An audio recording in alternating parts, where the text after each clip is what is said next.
bubble. So right now it's the 5 seed is the Chargers, 6 is the Colts, and then your team's still in, but right on the edge is the Bills at the 7 seed. And on the outside looking in right now, there's still quite a few teams. We'll talk about the ones that have a realistic chance, which means above 1%.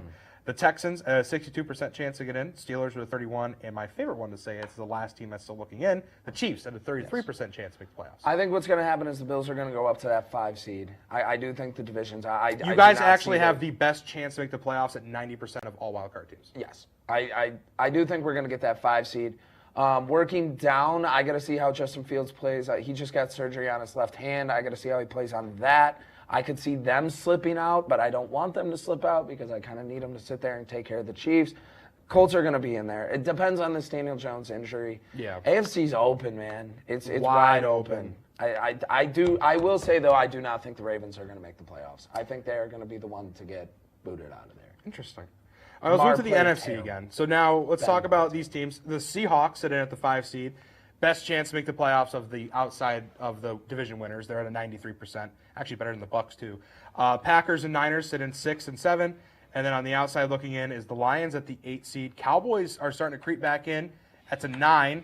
And then the Panthers are the only team with a little bit of hope left at a 17% chance to get in. Everybody else is less than 1% and probably done. Okay, so my thing with the Seattle Seahawks, great team, too heavily reliant on Sam Darnold. It is. Agreed. If Sam plays good, the team's great. Sam has a rough day, they're done. They're losing. That's just how it's going to be. I said it last night to one of my good buddies and good buddy at the show, Mike Neckers. I'm starting to believe in those Cowboys. I know, and I hate to say it. They look good. I hate to say it. They look good. It pains me for Who what was team that I like. 7 seed? The 7 seed, it's the Niners. And Yeah. they are a team that could falter. The Lions, Packers, Niners, and Cowboys are all in that. Okay, I see the Lions slipping out of the playoffs, and then I see the Cowboys slipping in. Interesting. All right, well, we're going to go to a quick break. When we come back, it'll be time for Stump the Chump. You're watching the DK Experience right here on WTOP-10. Oh, boy.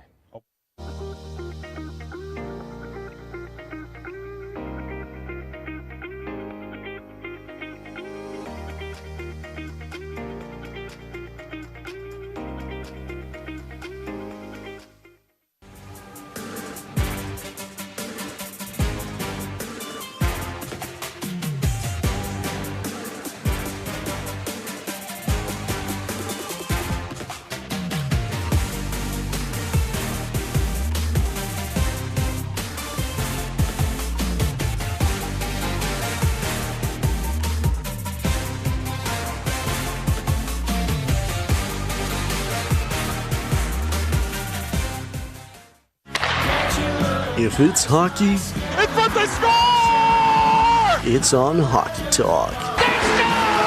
It's over! Join Rob Finger and his panel of guests Their behavior against easy teams, how do you lose to the Bruins twice? as they take you through the hockey world. We welcome you with open arms. Tune into Hockey Talk, Mondays at 9:30 after East Coast hockey games, only on WTOP.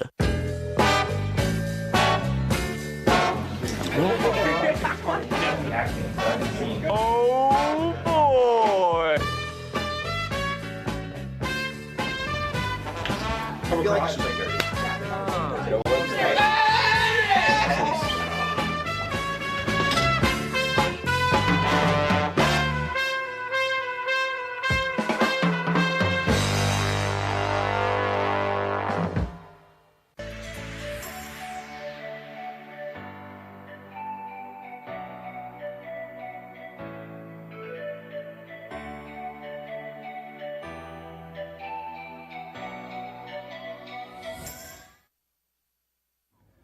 Welcome back to the DK Experience right here on WTOP-10. Take control. I know, take control. It's weird. Still in you How at all. about we're live? Yeah, I know. We're live! Screw it, we'll do it live. All right, now. Please take control. Please take control. So we I shaved are my going beard. to. He did shave his beard. We're going to do our Stump the Chump. So for those at home who don't know what that is, stop talking to me. I'm trying to talk. So what that is for those at home, basically we have this wheel and we spin it, which we can't actually see because we're in Hewitt. It's actually back at TOP. We spin the wheel and then we get random sports and then we quiz each other. Winner gets a point. Right now it's 2-0 me. right? Yes. Okay, so it's 2-0 me, and then at the end games of have been next, good. they have been good, and at the end of next, we haven't had one Not that been didn't have an blowouts. OT. Yeah. At the end of next semester, we're gonna have a punishment for our very final episode of DK Experience. This is the last episode of our penultimate season. The next season, season 5 will be our last one. So Dylan, you're up first with questions. So Okay. let them rip. I'm ready. Okay. I'm hiding my questions right now. So, Kenny, you got underwater hockey. I did. So did a I lot got of some research. questions here. Okay. How long is a typical underwater hockey match? Oh man, I don't know, so I'm just gonna guess. Let's go with. I feel like it can't be that long. 2 15-minute halves. That's my guess. Was I right? It says 10 to 15. It always counts with him. Does it It count? always counts. Oh, all right. Where did underwater hockey and when did underwater hockey originate? I have no idea. Let's go with like Russia in the 50s. No, England in England! the 50s, but England. Oh, was in the. Oh, that was a Yeah. good guess, but England. Okay. Okay, no point. Give me nothing. On that one. Hold on, there was a. Sorry. You scrolling through? Yes. What is the most common foul? Hi. Hi, people. What is the? There's a window. We can't handle ourselves. What is the most common foul in underwater hockey? I want to say drowning to be funny, but I know it's not. Man, what would it even be? Oh, we got a polycam. Let's go with like, I don't know, cross-checking. No, Okay, what is it? a stick foul. A stick foul? what it says. Come on. All right. Hitting an opponent, essentially. Just Oh, smacking illegally him with smack. Okay, you might have this one because I really. I don't have been think I busy. do. You don't? This one's for Ray, so I don't know how I'm. All right, Ray. Let's see if Dylan makes you proud. All right, here's your questions. How do judges score performances in Russian jumping, and what criteria matters the most? Oh, his sport is Russian jumping. I didn't say it at the start. So. From what I saw, it was just like how they score the performance. From what I do you saw, get it was points? just like how fluent it was, how clean it was, just things like that. Like if it was fluent, if it was clean, legs were straight, they land on their whole foot instead of just their toes, things like that. Okay, I'll read the answer. I think Okay. it deserves a point. Judges typically evaluate height, control, form, and difficulty of tricks. Clean execution, such as straight legs, pointed toes, and stable posture, and higher scores. So I think that deserves a point. I'm going to say yes, as long as they agree to. What types of equipment and safety measures are essential for athletes in Russian jumping? The biggest one I saw is the handlebar. Okay. The handlebar in front of the little trampoline. And then the padding around the outside, so if they do fall off, they just kind of like a gym mat. I think he's already beat me at this point, but yes, athletes train on specialized rebound platforms or trampolines designed for high jumps. Safety padding, spotter assistance. So you already won, but I'll give you one more question. How does an athlete increase jump height in Russian jumping without losing control during takeoff and landing? This is the hardest one. I kind of figured I'd stump you in the last one. It's actually really easy. Solid squat, like a nice squat, and you explode. Can you example? Yeah, I don't know. You just kind of. We're not wired into anything. I know. You just kind of. Oh. You got your hands on the handlebar. Oh. They're not going to switch the camera. I guess not. Oh, there we go. And just a solid squat, and then you explode. It's just really not that. I don't know. To increase height safely, the athlete uses a stronger, more explosive push through the legs, so keeping upper body stable and aligned. Oh, that my I ankle. think it deserves a point. Oh, What do my you guys say? ankle. Does that deserve a my point? Ankle. All right, Start with the let's give squat, him a point. You explode All right. through. Dylan, My ankle, dude. That's a clean sweep. That's your first win. It's 2-1 at the end of this season. Woo! Congratulations. Nice. What a win for Dylan. That's Nice. much deserved. So normally we add a new sport, but we're not physically with the No. wheel. Nor can we see I the miss your wheel. wheel. So I missed the wheel too. So You were a good wheel. it's actually back at WTOP studio. So we're just gonna tell them to spin the wheel, and they're gonna spin it, and then they're gonna tell us in our earpiece what the new sport is. So you guys will see it. We won't. We'll just get to hear it. I guess you're the winner, so your sport gets spun for first. So Spin it. spin the wheel. Street beefs. Dylan's got street beefs. Yes. Woo! Oh, Yeah, baby. I'm so jealous. Oh yeah. Wow. How do you feel? I feel fantastic. Fantastic. God. All right.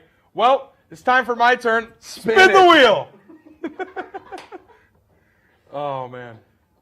All right, it's spinning. Let's see. Come on. Chess boxing.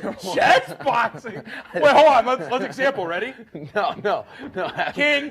Like, what else am I supposed to do? All right. Sentence. So, yeah, dude.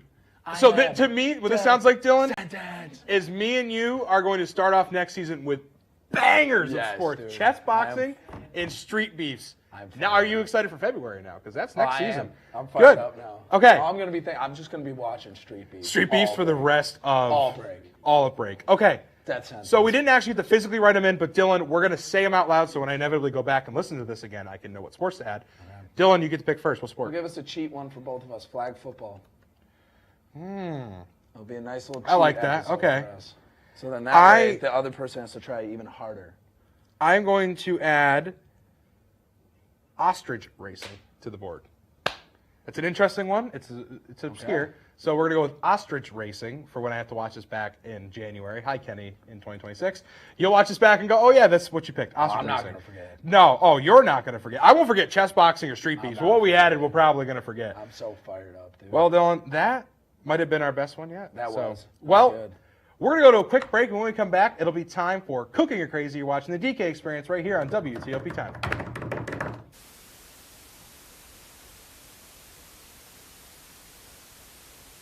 Good evening and welcome to Jeopardy! I am your host, Joe. Hello, Simon. Joe is at this place. And I'm very concerned to see what Piper's answer is here. Sorry, it's a 98-page rule book. You guys are stunned still? Joe, I'm going to sound like a little snob here. It was not founded by Ray Kroc.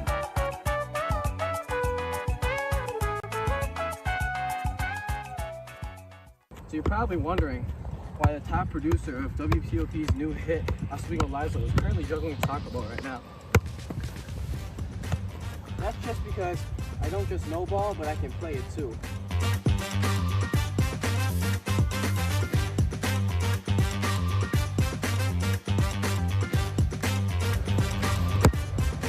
WTOP, live every other Sunday, 7 p.m. Tune in.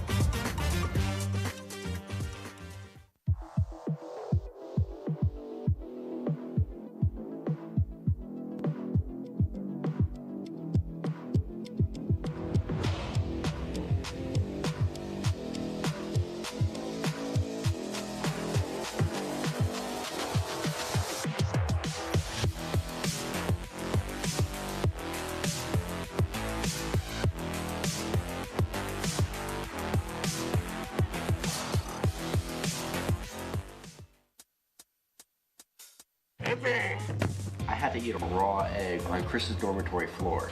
I currently don't have any federal pending charges. You know what you never did? You never walked to Walmart, Chris. That's my co-host. This is for making me eat roast Pop-Tarts. It's showtime, Chris. Come on. I want to be on the air for that. I got a couple things to say. No. Spin the wheel. But you got censorship. Welcome back. Welcome back. Welcome back to... Why, television. Chris? To television. Right, Welcome back I also don't know what happened to the set. Yeah, exactly. I don't know what happened to the set. Figuring it out. Welcome back to the DK Experience right here in WTOP-10. Kenny, Dylan. Dylan, not much intro needed for this last segment of our last episode of Season 4 for Senior Week. And now that we're actually both seniors, crazy. Cooking or Crazy is going to be our final segment of the day. So we had mentioned last time, normally we let our crew pick what we're going to talk about, but we decided because we want to get into a heated debate. We haven't gotten to a screen match in quite a while. Ray on audio, we apologize in advance. We are going to get into a shouting match over something. The difference it's not really different. It's just going to be a little weird. The crew will still pick the winner, but we don't get to see it on the screen because that fell out of my pocket. Whoops. There goes my IFB. I'll pick it back up. So I'm not sure. I mean, between them, they're going to have to figure it out, and then they'll just let us know in our IFB who is the winner, and mine still works. Thank God. Okay. Topic of the day. Who deserved to win Dancing with the Stars? Dylan is definitely more passionate about it than I am, but I mean, I'm happy with the results, so this is probably going to get messy. Dylan, Go ahead. Okay, so here's my thing. Robert Irwin did not deserve to win Dancing with the Stars. Alex Irwin, Earl not Irving. Whatever. Alex Earl should have won. Let's talk about what Dancing with the Stars is supposed to be. It is supposed to be a show where you take someone who cannot dance and make them a dancer. If you look at it, between Robert and Alex, who was the best dancer? Alex was very clearly the best dancer. Robert's second dance of the night, terrible. Completely offbeat, off timing, looked stiff, did not know what he was doing. And this is my issue with Dancing with the Stars, the fan vote controls way too much. Robert should not have won. I'm not saying by any means he's not a bad dancer, but if it comes down to it, who's better, Alex or Robert? Alex was way better. Now we're really looking at it, Whitney should have won, but that's besides the point. She didn't make it to that week. But Alex Earl deserved to win over Robert due to the fact she is a way better dancer. It's not even close when you compare the two of them.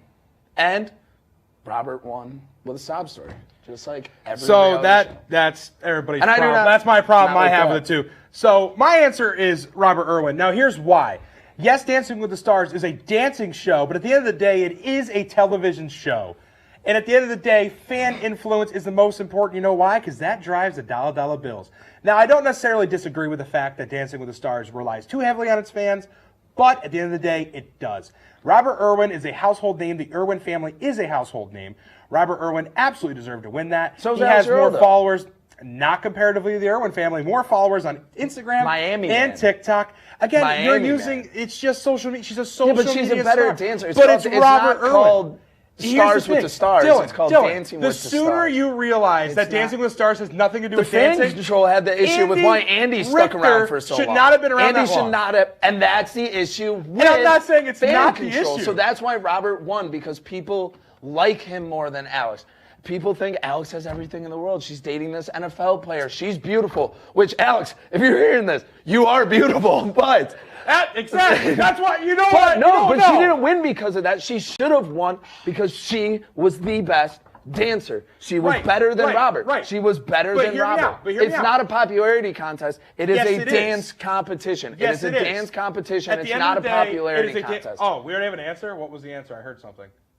Thank you, because it's television, and that's exactly all it's ever going to be. Until you eliminate a fan vote and you make it strictly on judges, and when the judges score fairly based on the dance, tune into the Dancing with the Stars show tomorrow, and I'll tell you exactly how it is. I'm sorry that Chris was here, and he just can't not ever agree with Kenny, so it'll happen. That was a crude So, whatever. Dylan, whatever. Tune in to Dancing with the Stars. Yeah, tune into Dancing with the Boys. Talk about Dancing with the Stars. That's the most Dancing with the Stars talking I'll do about. I'll be sure to tune in tomorrow, Dylan. I'm excited to see your show.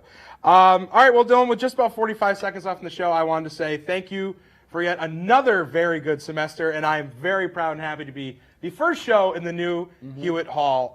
Dylan, it's been a heck of a ride. Any closing thoughts for this season and going into our last season? Sean, Mooch, guys, thank you for making this happen today. Kenny, thanks for the hard work to make this happen today, and be sure to tune in Thursday for the newscast that's happening in here. And yes, let's use Hewitt some more. Let's use Hewitt some more. 9 o'clock, back in Hewitt. We will see you guys then, but thank you for tuning in DK Experience. We will see you guys in February for the 5th and final season. Robert Irwin, take the bump cam. Have a good night! Whoa. That's the first thing we got better in Hewitt, a better bump cam. I know.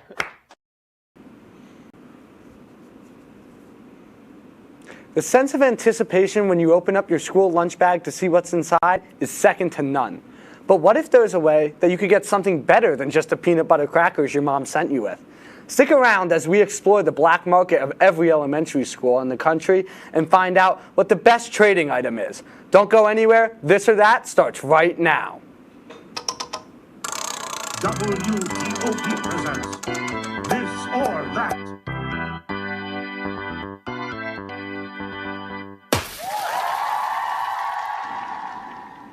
Welcome to This or That. To start, we should explain what This or That exactly is. This or That is a bracket show, which means each week we will choose a niche topic and battle the best items in our new state-of-the-art decision-making process. The This or That Super Selector will help us find our winner each week. Each item will have a seed, with each side having a 1 seed, which will receive a first-round bye. Then the 2nd seed will play the 7th seed, the 6th will play the 3rd, and so on and so forth. At the end, we should end up with the ultimate item from whatever category we have, and we can crown it the Holy Grail. With that out of the way, let's get right to it. Do you want to start with describing all the candidates here? Yeah, so for this week's bracket, obviously we have elementary school trading items. So these are things you would trade with your friends at lunch to maybe get something a little bit better out of your lunch. On my side, we have the 1 seed Pokemon coming out strong. Obviously, it's like the only non-food item. So it's a really good part. And then in the first matchup, we have Pop-Tarts versus the Snack Pack. Specifically, we're talking about the Zebra Snack Pack, the vanilla and chocolate one. Then we have a Ring Pop versus Twix in the second matchup. And in the final matchup on my side, we have Fruit Snacks versus Capri Sun. I'm thinking the Fruit Punch Capri Sun. That was my favorite, personally. Yeah. All right, and on my side, we have the Lunchable. And since the Lunchable has so many items, we're specifically talking about in the crackers and cheese one, just the crackers and cheese. So you don't get the candy, you don't get the juice box in that. And then we have cookies and applesauce. We have chocolate milk, and then also your $2 that you would find crumpled up in the bottom of your backpack. And then for the last matchup, we have Pringles and Nutella. Yeah. So it's looking like a strong competitor. Out of the gate, I'm already thinking that a lot of the candy is going to do well. Because, I mean, you know, kids love sugar and all. Of course. Well, we'll see who wins, and we'll see what the Holy Grail is right after this commercial break.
Welcome back to the DK experience.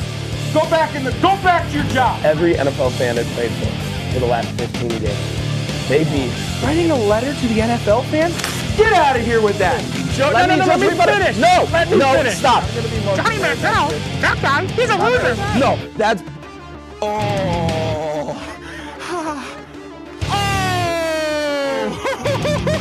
Watch the DK experience. Is there anything interesting happening in here? Joe, is there anything interesting happening in here? Yes, there is some interesting stuff tonight. We're doing our weather outside. Oh, okay. Our quick weather. Never mind. Right. Let's see how outside is.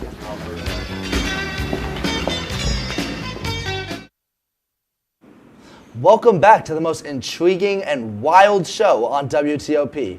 I'm Rowan Astorino. And I'm Caden Nagel. All right, let's jump right into it in our first matchup, cookies and applesauce.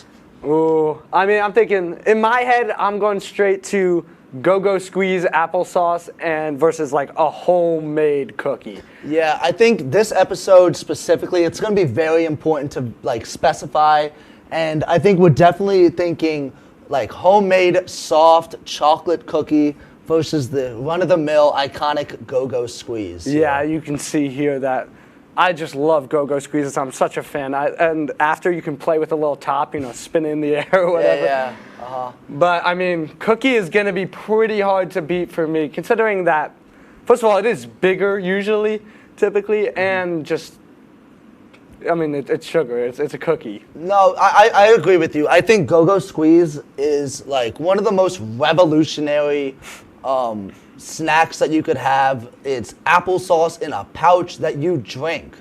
So it eliminates all of the need for utensils. And it honestly just makes it a lot easier. But when I'm looking at cookies, I'm thinking at least 2 or 3 cookies, and it's a lot about quantity and how long it's gonna last you. So personally, I think I'm just gonna have to go cookies. Yeah, I'm gonna have to agree with you. Applesauce, while it may be a good snack on the go, it's gonna be pretty hard to beat cookies. Yeah. All right. Yeah. So I think we definitely have to go cookies. Cookies moves on. Sorry, applesauce. All right, and then in the next matchup, we have chocolate milk versus 2 crumpled up dollar bills.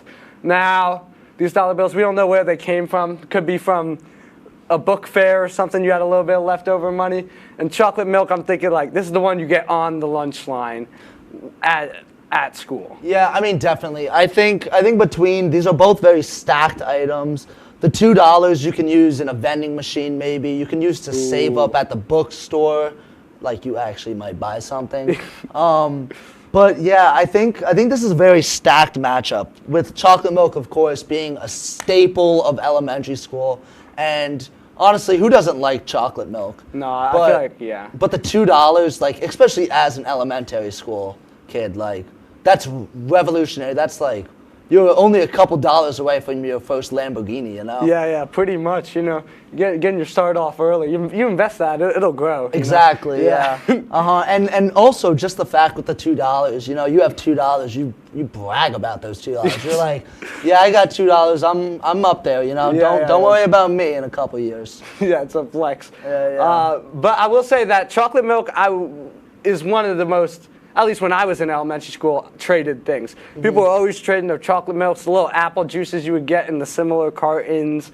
So I feel like you can get a lot of value for that. While the $2 is like, yeah, it's a lot to an elementary schooler, I feel like I would be more willing to trade my Twix, for example, for chocolate milk rather than $2 because I'm just thinking about eating something now. I'm not thinking about down the line. Yeah, I hear you. And also, like, the $2, you know, we're saying that you're finding that at the bottom of your backpack.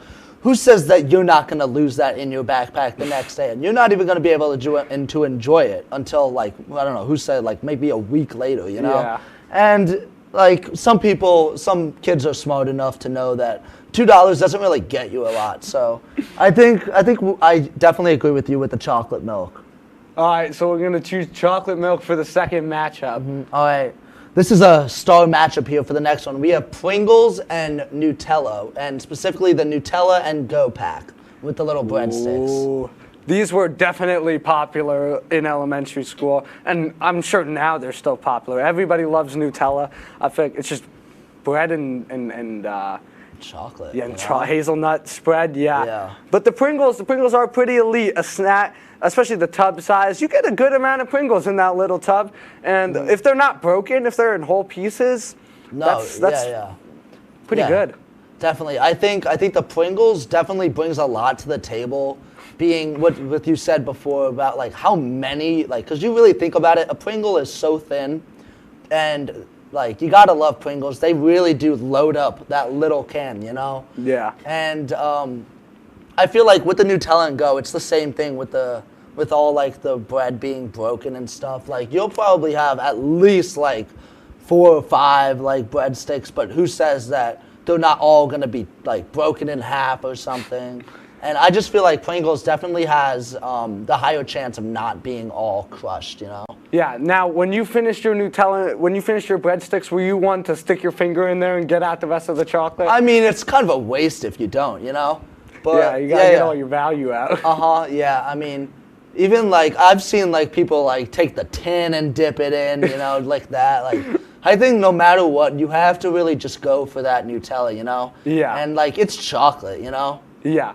I'm thinking that Nutella is gonna be pretty hard to beat. As good as Pringles are, I mean, those things are, they're amazing. So. And when you think about it, when we were younger, you know, Nutella was really starting to come out. It was like the new kid on the block, you know? Yeah. It was that new item that people were craving over, you know? It wasn't just your run-of-the-mill, like, little bit of chocolate, you know? Like, it's not like it's like a Hershey Kiss or something, or it's not syrup. Yeah. It's it's its own thing, you know? Yeah, and it's a good amount of chocolate, too. It definitely is a good amount of chocolate. And, you know, I think the thing you get out, one of the little simple pleasures I get out of Pringles, you know, peeling back that tin, that wrapper on the top. And, you know, Nutella and Go, they have that too, you know? Yeah, The tin that on is the true. top. I didn't think about user experience with opening the can as part of it. I didn't take that into account. I would say personally, my vote is still going to have to go to Nutella, though. You know, I think I'm going to have to agree with you. I think you just get so much more out of the Nutella being that it's chocolate. Yeah, no, definitely.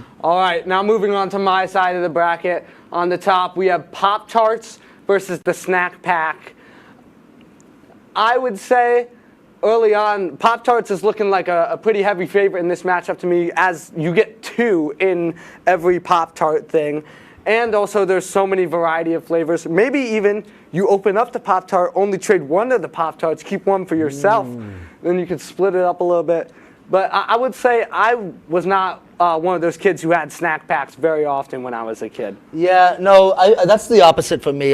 Growing up, I had a lot of snack packs, especially the one we have on the screen, which is the chocolate zebra one. And, you know, Pop-Tarts, I never really had Pop-Tarts till like about middle school. But I will say they rocked my world in middle school, you know? And all like the different, like when I found out you can put them in toasters. Oh. You know, that just like completely like changed it completely. I mean, I know no one's really doing that at lunch. But yeah, I feel like it shouldn't be this hard, I feel like. Snack pack is just like so close to me, close to my heart, you know? Yeah. But yeah, I mean, Pop-Tarts, like, I don't even know if it depends on the flavor. I think... Especially if it is the cookies and cream Pop-Tarts. That's your favorite Pop-Tart flavor? Yeah, I'd say. What do you say your favorite is? My favorite is definitely the s'mores one. Oh. That one's like always been my favorite, but I like cookies and cream is one of my favorite flavors, period. So like I totally see where you're coming from with the cookies and cream. All right. I'm thinking in this matchup, because of the variety, you get the 2 Pop-Tarts, there's a bunch of different flavors. I'm personally leaning toward Pop-Tarts. You know, yeah, and I was talking before about the simple pleasures, you know. Just biting into a Pop-Tart, feeling your teeth sink down into all the gooey goodness. I think it's kind of hard not to pick Pop-Tarts here. Yeah, all right, Pop-Tart moves on. Now for the middle matchup on the right side of the bracket, we have Ring Pop versus Twix. Ring Pop, obviously, the classic, also an accessory of sorts. Yeah, and yeah.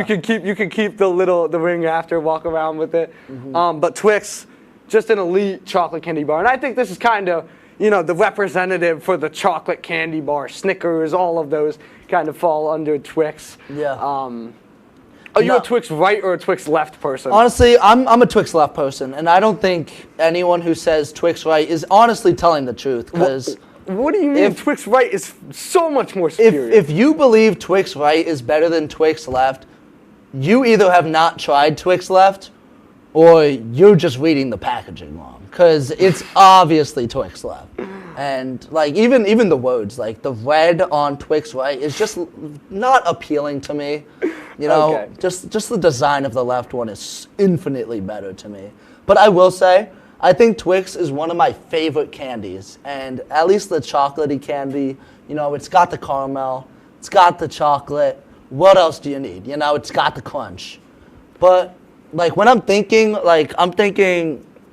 Twix, you eat in a couple seconds, you know? Ring Pop, you're sucking on that for at least a couple minutes, you know? Ooh. You get to have the ring like you were talking about before. You know, sometimes like you don't even need to take it out of the packaging. The Twix melts, you know? Yeah. The Ring Pop doesn't melt, at least not for a while. So it's just more portable. It's just more value, you know? I agree, and as a self-proclaimed fashion expert, it is fashionable. So I am gonna have to stick with you on this one and go with the Ring Pop. All right, yeah. All right, well, let's move on to the final category of the first round. We have fruit snacks and Capri Suns, and I think we were specifying before it's the Welch's fruit snacks that we have. So what's your opinion on this?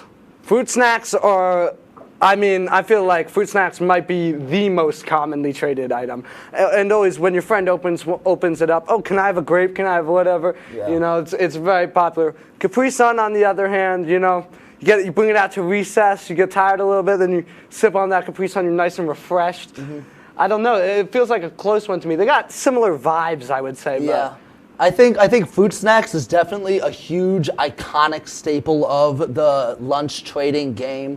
But when you think about Capri Sun, you're thinking, we don't have a lot of drinks up here. We have chocolate milk earlier.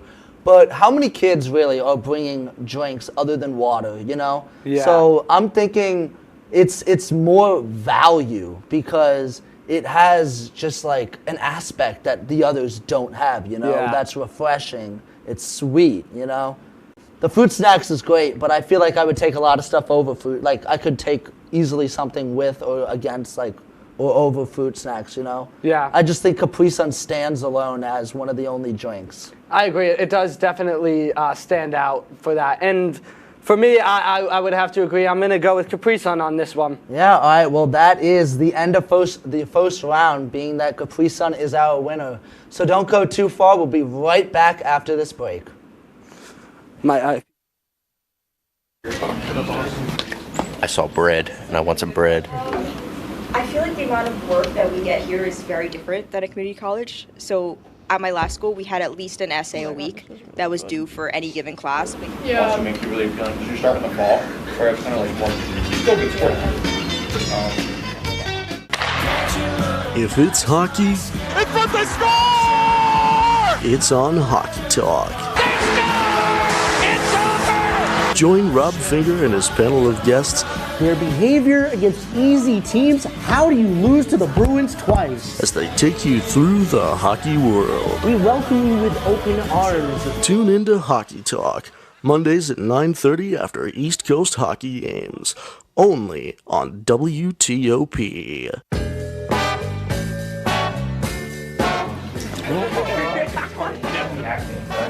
Oh boy!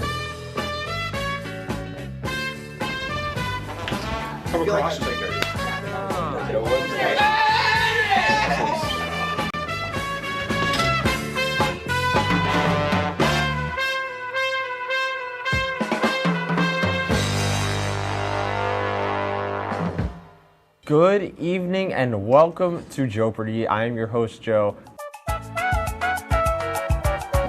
Hello, Simon. Joe is at this place. And I'm very concerned to see what Piper's answer is here. Sorry, it's a 98-page rule book. You guys are stumped still? Joe, I'm going to sound like a little snob here. It was not founded by Ray Kroc.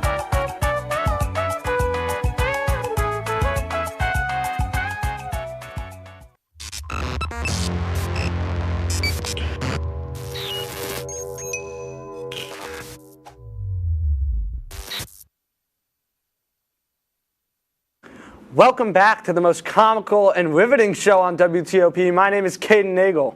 And my name is Rowan Astorino. Let's hop right back into it. So we are now on the second round with our matchups being with the 1 seed on the left side, Lunchables, facing Cookies coming up next.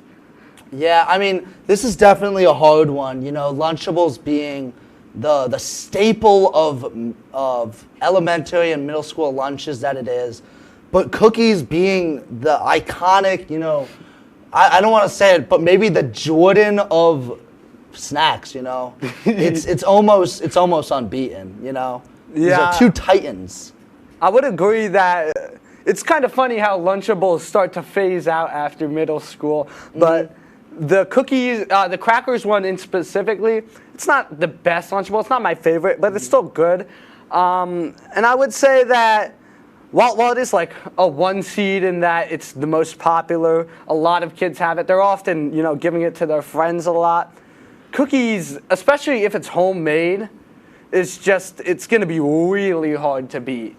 Yeah, no, I agree. And when we were talking about the Lunchables, we really debated because we didn't want to make the Lunchables too overpowered, being that it had so many things in the one pack.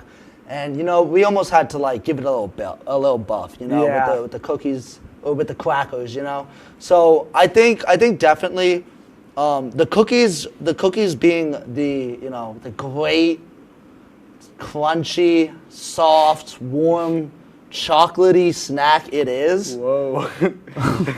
it's just kind of hard not to choose cookies here, you know? Yeah, I'm honestly with you. And I feel like as a kid, if something had sugar in it, I would just eat it.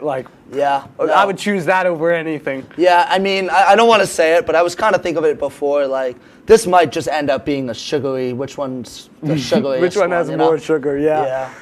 But yeah, so I think Lunchable definitely is going to have to take, Cookies is definitely going to have to overtake Lunchables. All right. All right, so for the next one, we have chocolate milk and the Nutella and Go. What are you thinking? Two very chocolatey things. Chocolate milk, I will say, kind of is a little bit worse to me because everyone can get it, you know? Yeah. Well, not everyone, but if you would to go through the lunch line, you could get the chocolate milk. And so it's very commonly traded, whereas the Nutella and Go, a lot of kids wouldn't want to give it up, wouldn't want to trade it. So when that comes on the market, when that's available, you're going to get a lot of value for that Nutella and Go. No, yeah, I agree, and I feel like the chocolate milk, it's a staple and all, and it's amazing, and it just gets kind of I wouldn't say that it gets old because I could drink chocolate milk for the rest of my life, but I think if I'm gonna keep trading chocolate milk every day, customers aren't gonna want to keep coming to me, you know. Rather something like the Nutella, it's 2 ingredients. People can't get enough of that Nutella, you know. And I know. As I was saying before, the new kid on the block, everyone wants to try it out, everyone wants to taste it. And, being the addictive snack that it is, it's just kind of hard not to take Nutella here, you know? Yeah, I think Nutella's going to make its run through and head on to the semifinals.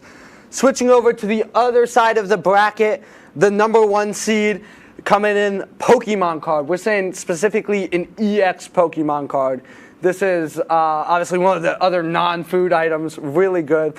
I remember specifically my brother stole my Pokemon set to use it to give to other people in order to trade for food. And I was so mad at him. Yeah. I can't believe he lived to see another day. But no, yeah. Pokemon is taking on Pop-Tart on this side. Yeah, I'm sure that feeling must have been insanely terrible. I would have been very mad. But I'm sure he got a good value out of that Pokemon card, being how wanted Pokemon cards are. It was our 1 seed, being that it was an EX specifically. And, Pokemon, I was thinking about it earlier, it's gonna be it's not like how the rest of them are food. It's not like everyone is gonna want the Pokemon card. But I would say definitely a majority are definitely completely interested, and the ones that are interested will see the EX and know that is a high trading item. Yeah. But on the other side, Pop-Tart being the iconic snack that it is, you get 2 of them. They're honestly a whole lunchtime meal, Yeah. It could definitely tide you over for the next couple periods, next couple classes. Yeah. It is hard, but I would say that I'm swinging towards Pokemon. It was very popular in the early 2000s when we were in elementary school, and it's just, you can use it again and again. It's way more reusable, long-lasting, not food. My vote is with Pokemon here. I see your point, and I think I'd have to agree with you, because especially if it's an EX, that's a really big trading item. And something I was thinking about earlier is you get the Pokemon card, you could easily keep trading that, It has so much value, and it's not like you eat the Pokemon card, you can't get rid of it, So I think I would definitely say Pokemon. Yeah. All right, then bringing us to our second matchup on my side, Ring Pop versus Capri Sun. I'm going to be honest, I'm leaning towards Capri Sun just because it is that drink, and I think Capri Sun, unlike chocolate milk, it's that's a pretty high tier drink that I would drink anytime. Ring Pop, yeah, it's good, but I'm more leaning towards Capri Sun. No, I think, what I said before about it being not a lot of drinks, I think Capri Sun definitely is going to have the upper hand on this one. And, Ring Pop being the candy it is, it could easily break inside that wrapping too. So I think I'm going to have to agree with you and say Capri Sun. All right, when we come back, we're going to discuss the final choices we have left to make and find the ultimate trading item for 6th grade lunch. I said 6th grade. I'm scared of Joe with a bat. Okay? Okay. Let me show you because your team is a failure. You don't know how to score, right? Yeah. Ready? Yeah. Oh. Just like that. That's actually Let me show you the Bronx Bomber way of doing it. Ready? Ready? I swear to God. Oh my Everyone. God. All right, put the bat down. All right, this number's like. Sorry, Joe. You're right. Sorry. Yeah. You're like, hey.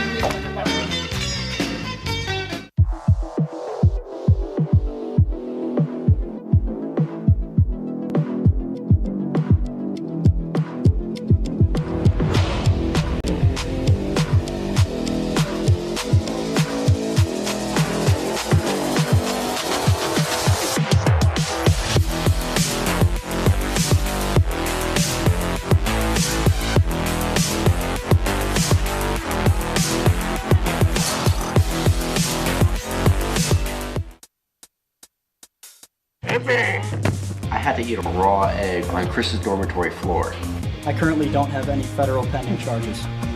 You know what you never did? You never walked to Walmart, Chris. That's my co-host. This is for making me eat roast Pop-Tarts. It's showtime, Crits. Come on. I want to be on the air for that. I got a couple things to say. No. Spin the wheel. But you got censorship. Welcome back. Welcome back. Welcome back to... If only we had someone who could tell us what we should and shouldn't watch. Well, do we have a show for you? Who are you? What are you doing in my bed? On Be Kind and Rewind, we will go through and review all your favorite movie franchises. And tell you which ones you should and shouldn't watch from the perspective of normal movie fans. Well, be sure to check out Be Kind and Rewind on WTOP-10.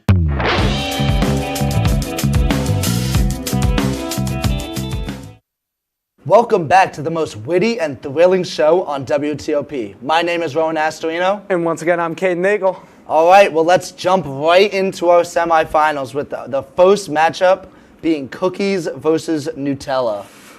Both chocolatey things. I'm leaning towards Nutella here just because you get way more chocolate than in a cookie. Yeah, no, I would have to agree. And I think we've been specifying this whole time about the homemade cookies, but you're not always going to get the homemade cookies. Sometimes it's going to be broken up. Sometimes it's just not going to be that good, Yeah. So I think you just have to go with the Nutella and go here. All right, on the other side, Pokemon card versus Capri Sun. I'm still thinking Pokemon card because of the longevity. I mean, you're going to have that Pokemon card for a long time. Capri Sun, it might last you 20 minutes. Not for me. No. But yeah. No, yeah, I would have to agree. I feel like the Capri Sun, I'm finishing that in like a couple seconds. So I think so. Pokemon card. All right, our final Nutella versus Pokemon card. I'm personally going to take the side of Nutella. I mean, it's just everybody loves it. I feel like anyone who you bring it up to they know it and they love it. Yeah, no, I'm going to have to agree with you, honestly. I feel like, Pokemon card being the item that it is, not everyone's going to want it. But who doesn't want the Nutella and Go? Yeah, no, it's just an elite snack. And the best trading item, the holy grail of WTOP. Thank you so much for joining us. The lunch bell is about to join, so we have to go back to classes. But remember, we'll be back in 3 weeks with more This or That. Stay classy, SUNY Oswego.